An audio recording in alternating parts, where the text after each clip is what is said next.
Kopda Bazarsah divonis hukuman mati kasus TNI tembak mati 3 polisi Lampung, keluarga bawa mawar hitam. Pidana pokok pidana mati. Kopda Bazarsah dijatuhi vonis hukuman mati atas kasus penembakan yang menewaskan 3 polisi Polsek Negara Batin Lampung.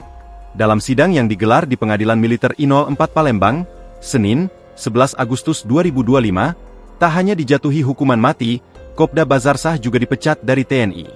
Vonis ini adalah buntut dari tindakan Kopda Bazarsah yang menewaskan Kapolsek Negara Batin Ibtu Lusianto dan 2 anggotanya, Bribka Petrus Aprianto dan Bribda M. Ghalib Suryaganta saat penggerebekan sabung ayam ilegal di Weikanan, Lampung pada 17 Maret 2025. Mengadili terdakwa dengan menjatuhkan pidana mati dan dipecat dari dinas militer, ujar hakim dalam persidangan.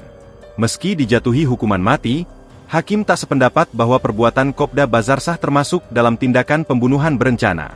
Namun selain penembakan, hakim juga menyatakan Kopda Bazarsah bersalah terkait kepemilikan senjata ilegal dan membuka judi sabung ayam dan dadu kuncang, koprok. Sementara itu, mendengar vonis mati yang dijatuhkan terhadap Kopda Bazarsah langsung disambut tangis histeris keluarga korban. Bertempat di gedung Pengadilan Militer I04 Palembang, keluarga tampak masing-masing memegang mawar hitam di tangannya. Kuasa hukum keluarga korban, Putri Maya Rumanti mengatakan, mawar ini sengaja mereka bawa sebagai simbol suramnya keadilan di atas muka bumi ini. Ini kan merupakan filosofis. Harus ada keadilan di muka bumi ini, apalagi sama-sama aparat penegak hukum, ungkapnya.